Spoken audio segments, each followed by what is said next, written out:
not waste any time. If I may, I would like to continue with the lecture. The fourth topic is today, which is components of transportation system. From this class, we're going to look at the different components that make our transportation systems to work to transport both people and goods. And so these components, there are few of them. Some of them are on the management side, some of them are on the technical side. So we are going to visit all the components that that makes the transport to work according to our needs and purposes. Yeah. So hopefully by the end of this class, we will go to look at, we're going to understand what are the fundamental components that we can combine create our transportation systems. Then we're going to see what are the differences between the important components, which is the critical component, the operation component, as well as the institutional component. And then the main objective is to recognize the roles of each of these components and how they contribute to the effectiveness of our transportation systems. And you can see later that if one of these components fail, the transportation systems may not work efficiently to productively transport people and goods. Yep. Lastly, once you understand the different components, what are their roles in contributing to the efficiency of transportation systems, I hope that we will appreciate the importance of each of these components and how they are integrated together to make it effective. Right? All right. So, as you understand now, transportation system is very complex. It is, combinations of complicated uh, operations. There are people who manage behind the scene. There are people who invest in transportation, and sometimes they expect some monetary returns as well. Okay, so all this integration between the different components create a complete transportation system. So, I'm sure you have used public transportation before. You see that you have to pay, and now in modern times you pay normally not using cash but some form of cashless systems. So there are financial systems that work behind in the scene to ensure that people pay their fare before they use the public transportation system. And then you have the people who work to ensure that the public transportation system, the vehicles, the signaling works in order to ensure safety, of the passengers. And of course, there are also agencies that regulate the operations of this transportation system. So they are all integrated and they form a very complex relationship between them. And once they are tightly integrated, especially when uh, how they operate are very efficient, good transportation system will become the catalyst of economic development, ensure mobility of people and goods, and connect them from one place to another. In transportation planning, we normally say, no, the good transportation will give good access to land users, and this accessibility actually determines how people are able to reach the different types of land users like commercial centers, schools, as well as different institutions, in order to achieve their daily their daily activities, and to conduct their daily business. And this complexity is not easily understood unless you understand what are the different components that work together to form this complex interaction between the system components. You will not appreciate why transportation systems, good transportation is very critical for the success of any city or any country for that matter. Okay, so that is what some brief background of introduction to transportation systems. There are many components.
Sorry, I was disconnected again.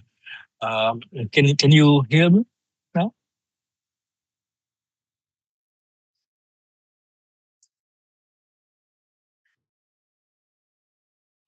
Alright. So I'm going to continue. Sorry about that technical problem. It seems that the internet connections at the airport is not that good.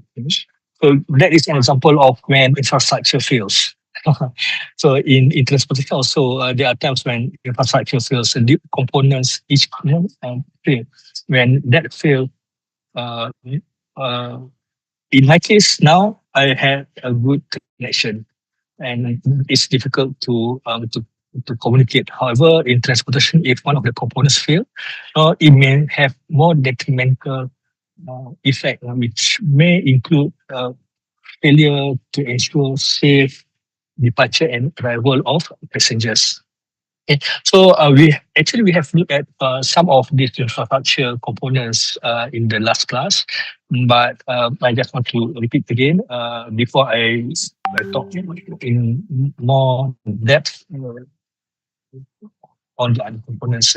So the first thing we have looked at is critical components. We have looked at some of these infrastructure, the points where passengers or freights, uh,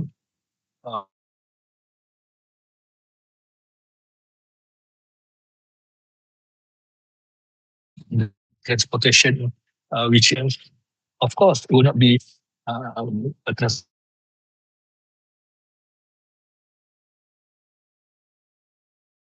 vehicle. And then you have the human technology to support the physical components and that communicate within the control center and the vehicles as well as the drivers. So these are the physical components. You know, is to look at now look at components. As I mentioned earlier at the start of the class, and there are a lot of things that goes behind the scene in order to support safe mobility, comfortable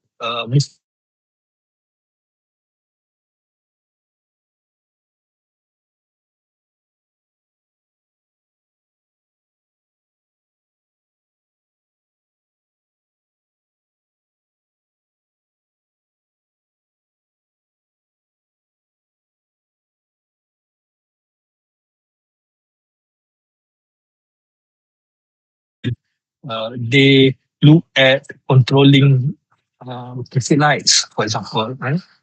Signaling is not only for private vehicles on the road, but it can also be on other types of mode, and for example, train as well as air transportation.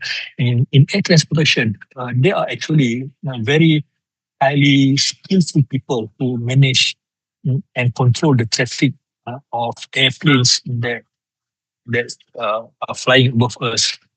So these people are very, very important because without them, without the systems that they use, nobody will be able to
Well, Prof.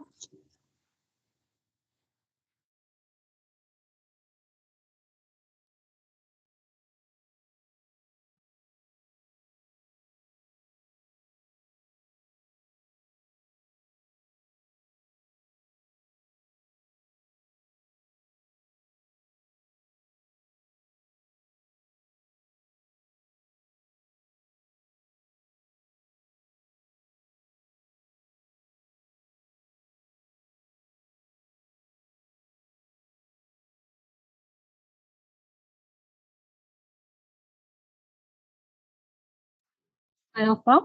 This is hello, hello. Yeah, sorry. This is becoming very stressful It's because okay, Prof. they It's okay. connected frequently. I, Okay. Uh, okay. So then there are people who work on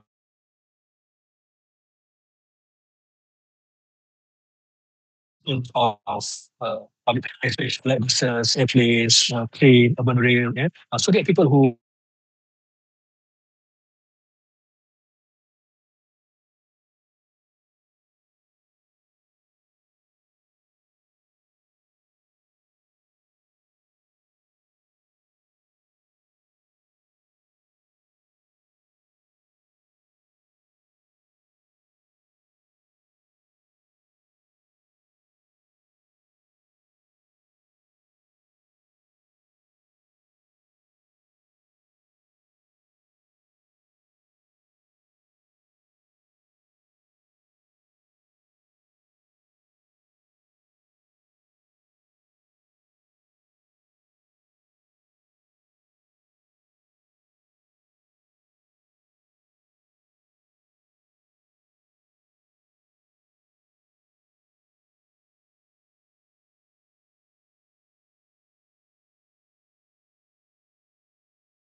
Okay, let's try again first. I've switched network, so hopefully this network is more stable.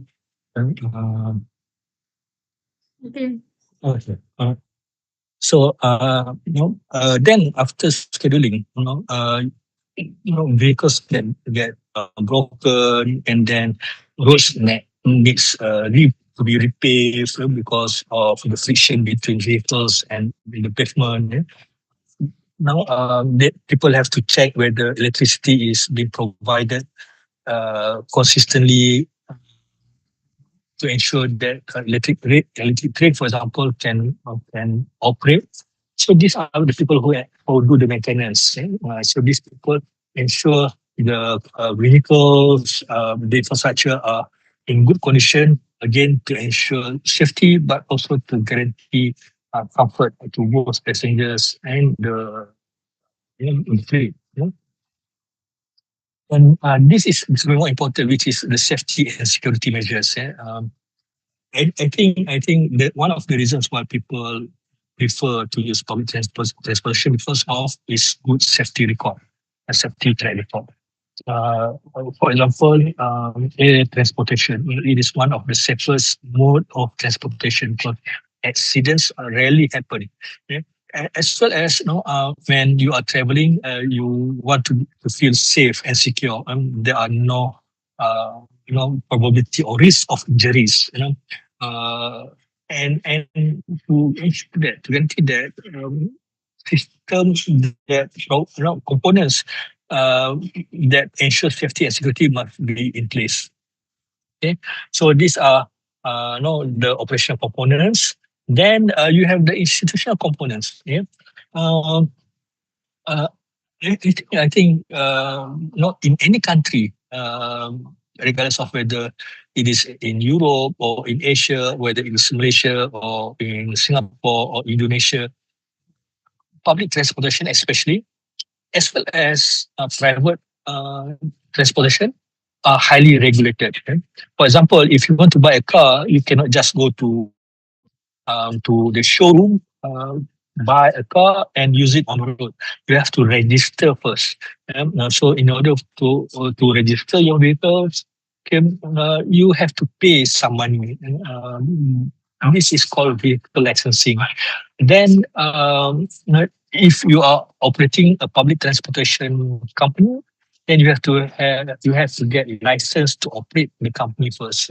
So these are ways how transportations are regulated, and to regulate as well as develop public transportation as well as other transportation infrastructure. There are agencies and authorities that create laws and regulations um, from, from which the transportation systems are regulated. Yeah. Uh, these laws and regulations also oversee the development of infrastructure. For example, if you want to build new roads, or to widen existing roads, you cannot just take your tractors and dig here and there. You have to get permissions from the government. So these are the people who regulate the operations of transportation. And I said, these are done through various regulations and policies. No? So regulation and policies mungkin dalam industri bahasa Indonesia mungkin hukum lah ya. So various hukum. So um, there are agencies that monitor the enforcement of these rules and regulations. Uh, um, uh, saya tak pasti, tapi mungkin di Indonesia ada, pasti ada. Pasti ada badan ataupun dinas yang yang regulate the operation, the enforcement of all these hukums. Okay, and then to build and develop public transportation infrastructure is not cheap. Yeah, they are very expensive. They are very expensive. So there are costs that relate to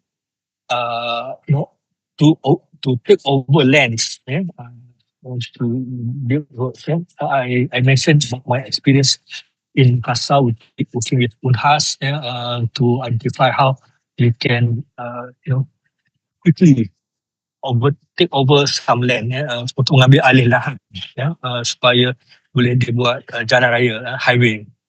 Okay. Now all this need money, and sometimes the government may not have the money to develop roads or transportation infrastructure. So how do they get the money? They get the money by working together with private agencies, private institutions, like banks, private companies, who who are willing to spend money, uh, provided that the government allow them to do it, and since they are profit-oriented organizations, they want to get some returns. Okay? Some of the returns from this private investment to develop infrastructure is obtained through toll collections. Yeah? When you use the road, you have to pay toll. Okay? So this toll is used to recover some of the costs or the capital that was spent to develop transportation infrastructure. And this is done through public and private partnership. So public is the government and private are the private companies. So the government work together with the private companies to provide infrastructure for the people. The public agencies, the government could give them the authority, gives them the license to build and collect tolls.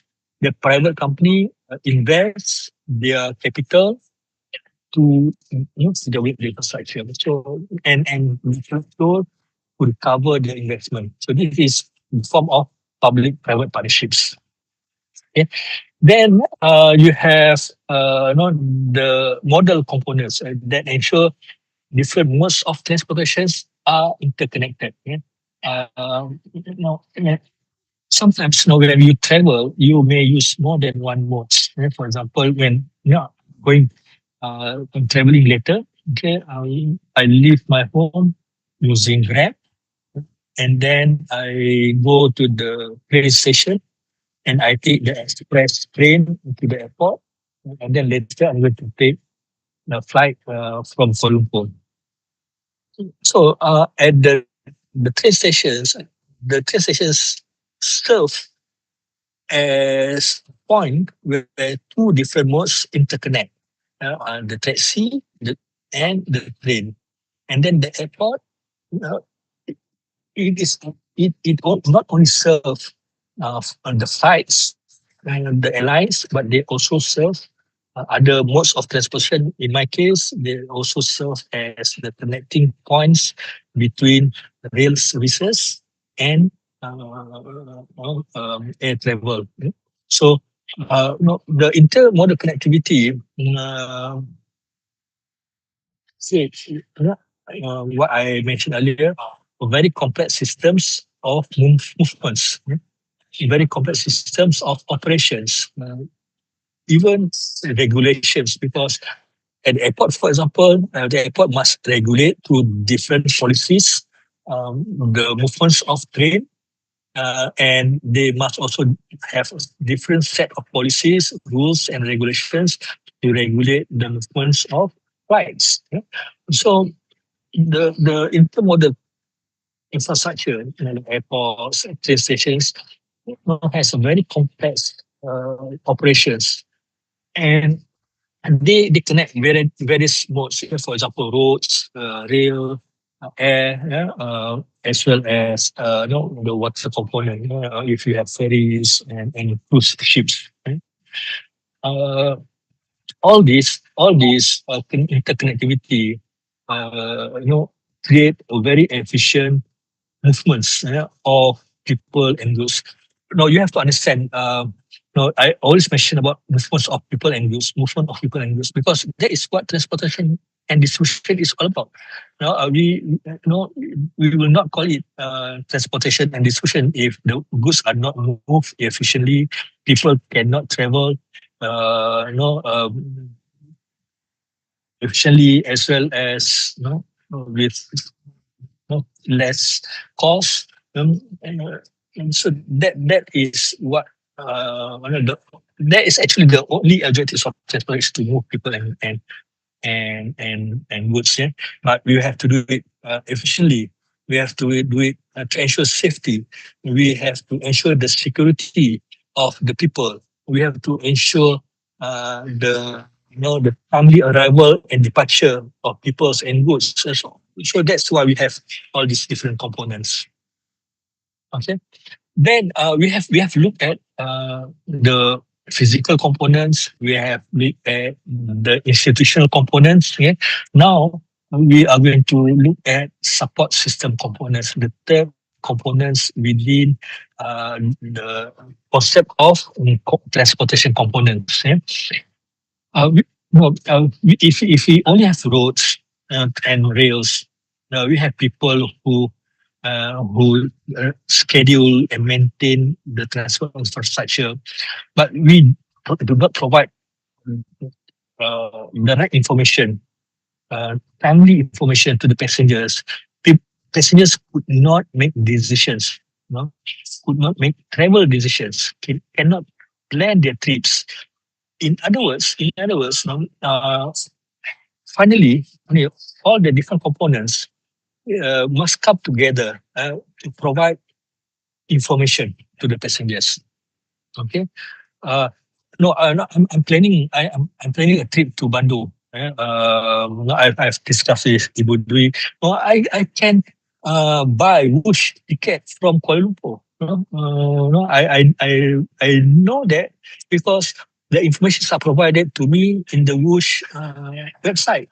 I know I can select the date of travel. I can choose the time that I want to leave Jakarta to reach Bandung.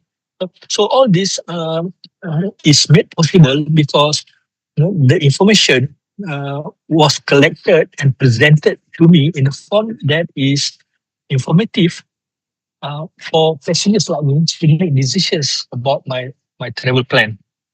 Okay. So all these informations seems very simple, but to gather all this information is very difficult, because it requires information from the people who are scheduling the train services. They have to they have to provide information about when the train, what are the timetable of the trains? Are there any disruptions in service so that maybe certain trips will be cancelled because the trains are not operating during the disruptive time? Yeah.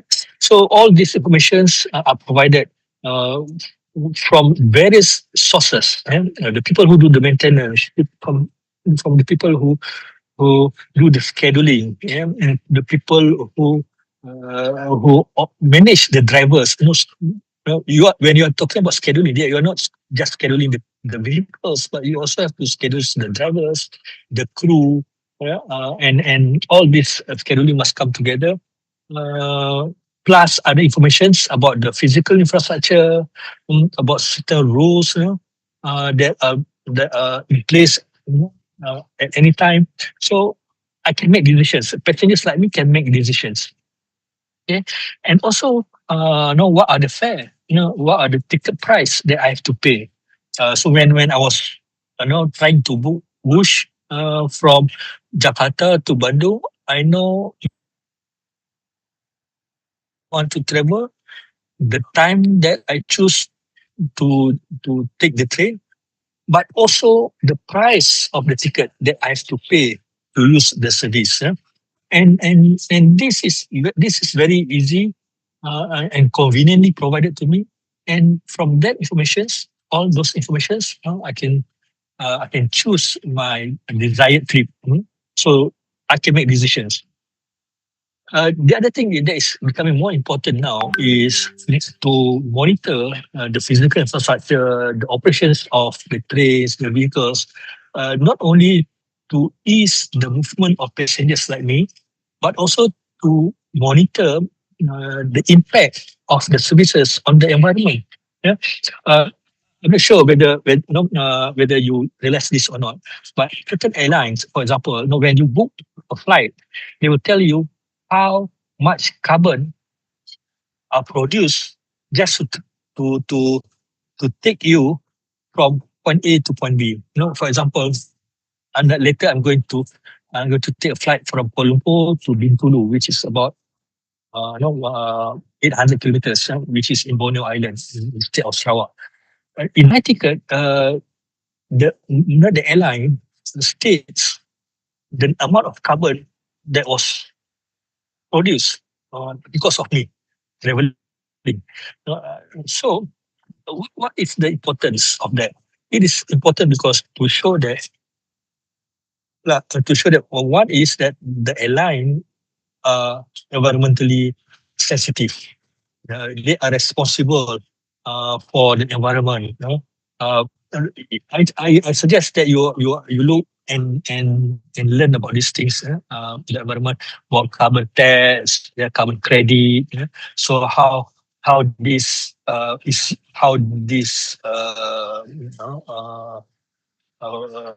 elements, carbon tax and carbon credits are used to offset the carbon produced from transportation. Okay, so no, we wouldn't have this if there are no people, there are no systems, there are no sensors, that monitor the production of carbon. Yeah? So again, this is the thing that are very important nowadays. Yeah? Of course, no, of course, when we talk about ensuring safety and security, there must be systems that monitor the safety and security. Yeah? Uh, uh, Next time you go to the bus station or when you take train, yeah, observe your surrounding. Yeah? I'm sure you will see there are CCTVs that are being installed. They are installed at the stations, at the terminals, and there are people who monitor the CCTV.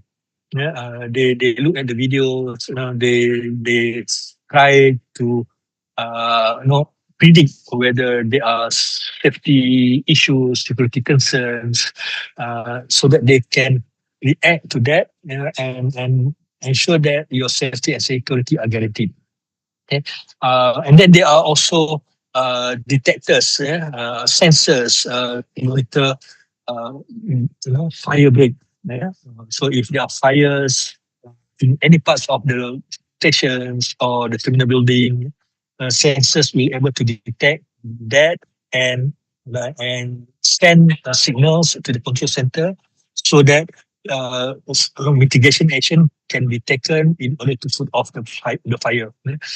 And in most big terminals, big stations, there are dedicated response team that would train, to respond to all these type of or these different types of emergencies. For example, if there are, uh, you know, uh, fire, or people are being harassed, or they are sometimes even when if they are overcrowding in certain places, certain points, they must also monitor that, as well as to monitor whether there are any facilities that didn't work. But if the escalator does not work, so they have teams that will be sent uh, to repair, the escalators. So these are systems that were used to manage, and to support the operations of transportation. Okay. Um, of course, when we do all these things, we want to know whether are we doing it correctly, are we doing it, based on required standards. Yeah. In other words, we must continuously monitor our performance in order to see whether are we doing it correctly. And sometimes we use these measures to benchmark our services with other similar infrastructure. For example, the information that you collect from Bandung station may be used to compare with Halim station. in Jakarta to see whether uh, Bandung as at the same high quality as Halim, or is it better, or is it worse? Yeah? So there must be continuous monitoring. From this continuous monitoring, we can continuously also measure our performance. Okay? Because if we did not perform and we are weak, and we can identify any weak components, so we are able to ensure the productivity of the system. So because the weak component determines the performance of the entire systems. So it is very important not only to maintain, to monitor, but also to measure how we are doing. Okay, all right. So finally, all this has all this as I mentioned, it's very complex, and the proper running of each of these components is very critical. If one component fail, the entire systems fail. Okay. If, for example, if in the airport, if the traffic controller could not perform because breakdown in air traffic monitoring systems, the entire airport has to be shut down. Airplanes cannot take off and land because it's too risky. And we do not know what is happening on the sky, so they have to divert the flights to other airports. Okay? So these systems are very complex, and some of the challenges is because they are complex and also very expensive. Uh, the updating of the systems are not done very frequently. Well, in a sense, some of the core systems might be very old systems. Very old systems tend to break, tend to not perform effectively, tend also to break very often. So that is the challenge that we normally have in managing transportation system components, aging systems. Then integrations of technology. We have uh, aging systems which use old technology, and we also have new systems which use technology, maybe incorporate AI capability in the systems, which we may find it difficult to integrate both old and new systems. Yeah? So sometimes the failure of integrating different types of systems, which with different capability due to the age of the systems, may create bottleneck in productivity. So it makes it uh, failure to manage the systems productively. And if the systems break, it is also very difficult to maintain or to upgrade the systems, because sometimes there are not the spare parts, the parts that are required to replace broken systems may not be available anymore. Okay? And when this happens, sometimes you need to come back to a manual system. Yeah? I've seen this during my time with Malaysia Airlines. At one, there is an incident where the control tower had a fire breakout. Yeah, and the entire control tower cannot be used, and we have to revert back to manual systems of managing the air traffic movements on the air. And this is why we have to have very good human resources, skilled operators, so that they understand how the different systems work, and we must train them not only on how to operate the systems using the existing technology, but they must also be trained to manage incidents, to manage emergency events, for example, fire, which may require them to revert back to managing the transportation systems manually, using papers and pens. Yeah. So these are some of the challenges. And then when we talk about environment, we know that transportation is the second biggest contributor for of carbon globally, just behind manufacturing. No, we want to be green. We want to use advanced technology which produces minimal amount of carbon, but these are very expensive. But and we know that transportation, public transportation, for example, are not profitable. We don't get a lot of money. Sometimes the government have to subsidize the operation of the transportation systems. Yet we want to be green, which require a lot of capital investment. The operator is always in the dilemma. We want to be green. We want to help reduce the impact on the environment by reducing carbon production, but we don't have money to change our systems or to replace our old carbon producing components to a more green technology. We don't have money, but we want to be green. So how do we balance that? Yeah, that is one of the challenge. Okay, so in the future, in terms of transportation components, people are looking at using smart transportation system, implementing smart transportation systems using IoT sensors. IoT stands for Internet of Things. A lot of sensors to detect temperature, to monitor movements of people, using CCTVs, using so many things, so many sensors, so that we are able to predict when accidents may happen, the risk of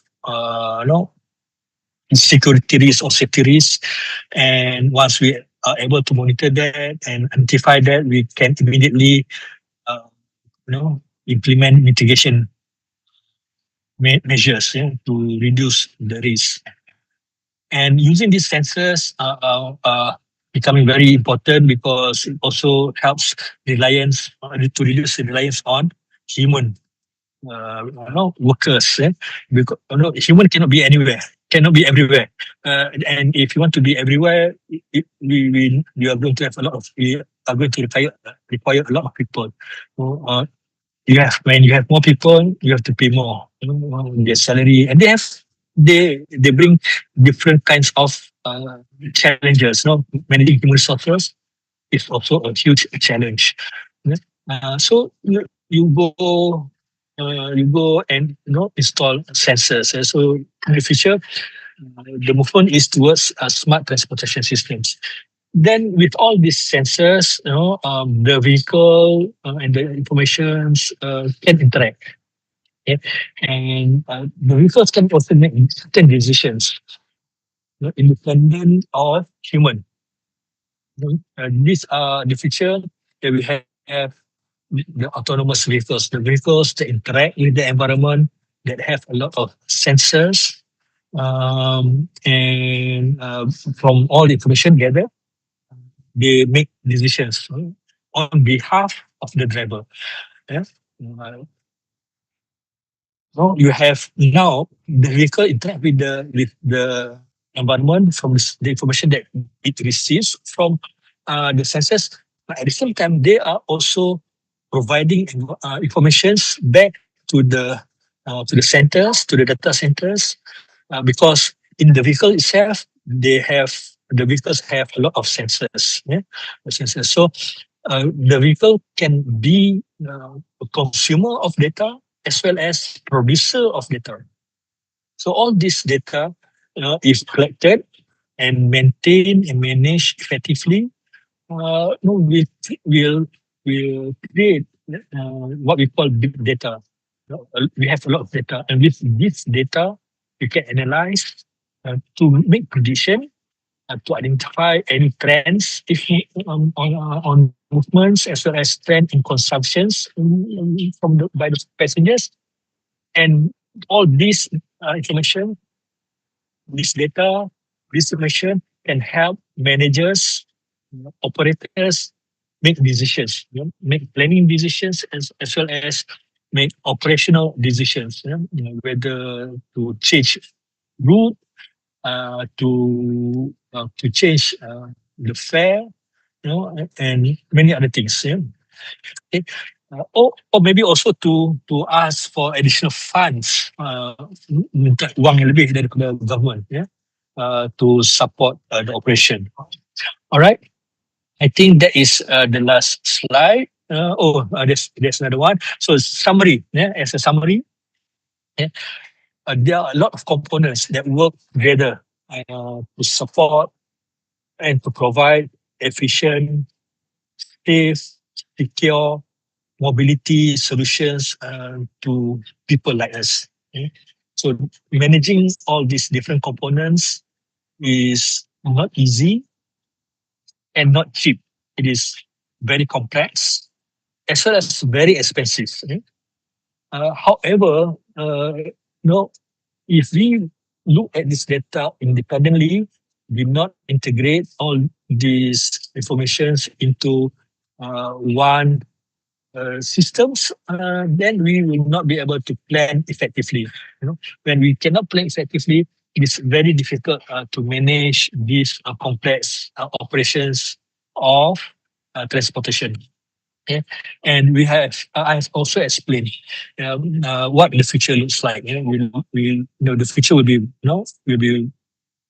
will require transportation solutions that are smart, vehicles that can think and make decisions on behalf of human by using different sensors, cameras, as well as GPS. We look at that in future lectures. How we use GPS to help us in making our to make travel decisions. For example, when we want to leave our home to go to campus, for example, to avoid congestion, as well as to help us in our navigation. Like Waze, for example. I'm not sure you have Waze, like Google Map. You can use that applications to help you navigate your movement, by monitoring the environment, the congestion level, the closing of roads, for example, and these are the future. So the future is very interesting, but it's also very challenging. Okay, so that's it for the lecture today. We have about 10 minutes left.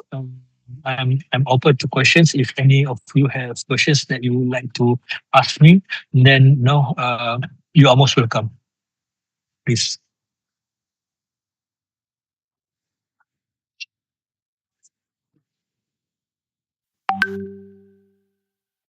So, ada soalan nak ditanya?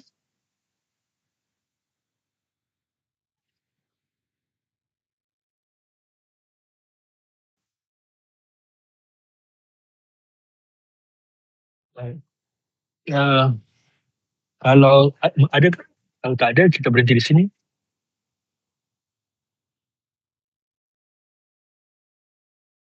Okay. Yes. Almas dan Jericho. Jericho. Okay. A question? What's your question? Silakan. All right, sir. First of all, let me introduce myself. My name is Muhammad Jericho. I want to ask a question about modal transportation, intermodal transportation.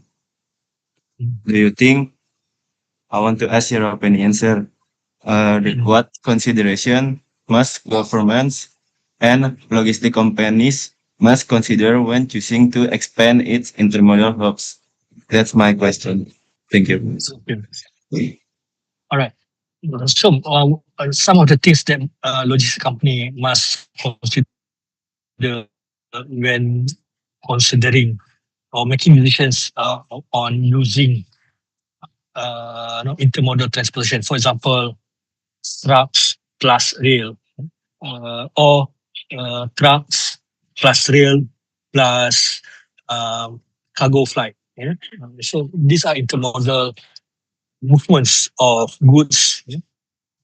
First is cost, and also what are the products that you must transport. if, for example, if you're transporting cements, which is very heavy, it's not too expensive, and there is very little risk, risiko, risk uh, on no, transporting the cement. Uh, so you may based on that conditions, you may use combinations of trucks and a train. Yeah, for example, the train may transport the cement from the point of production to the train terminal, and then from the train terminal, the cement transferred into a truck to deliver the cement to the place of consumption, maybe the construction site. Okay. So that is first consideration. The second consideration is time. How much time do you have?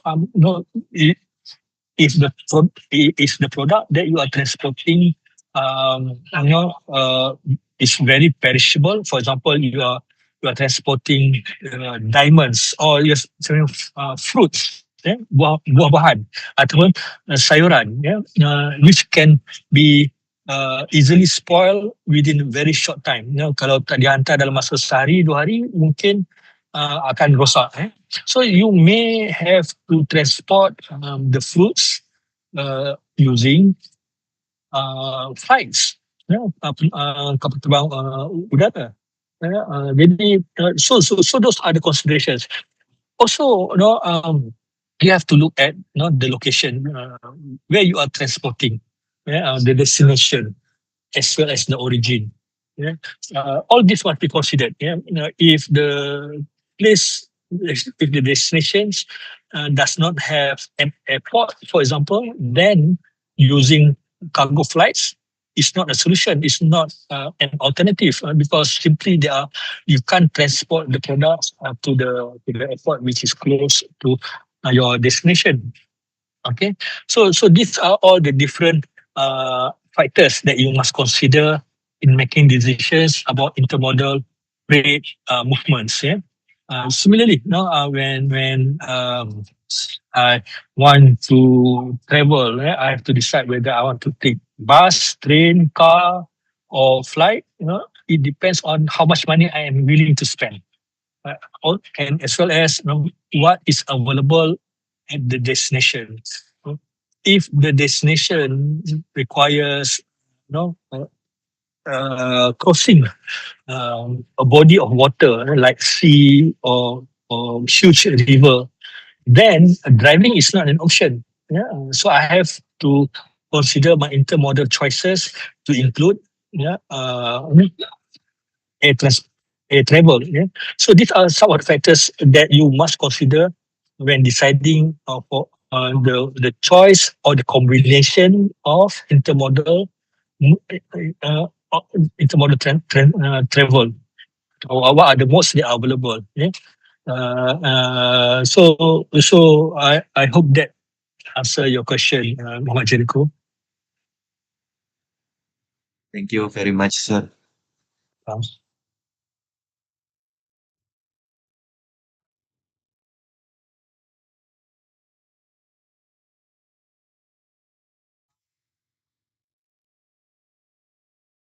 Okay, Ibu Dwi, boleh kita berhenti di sini? Boleh, Prof. Okay, terima kasih.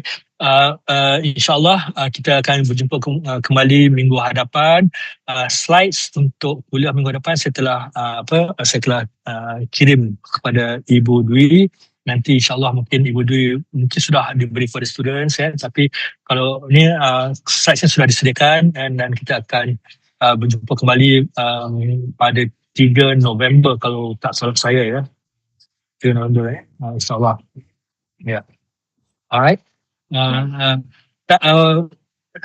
Cuma minggu depan bila kita jumpa saya akan bagi tugasan. Boleh Ibu Dwi untuk student. Boleh. Ya. Okay. Tugas assignment yang mudah-mudah saja, just to test your understanding, and to ensure that you can follow what was discussed during the lecture, and also to at least practice some of the techniques that we will discuss in our future lectures as well. Yeah. Alright. InsyaAllah kita jumpa lagi pada minggu hadapan. Dan saya akan berada di Bandung insyaAllah ya, daripada 23 hingga 27, dan hopefully kita boleh berjumpa secara fizikal bersemuka insyaAllah. Okay. Amin. Ya. Thank you very much. Assalamualaikum warahmatullahi wabarakatuh. Salam. Ya, assalamualaikum warahmatullahi wabarakatuh.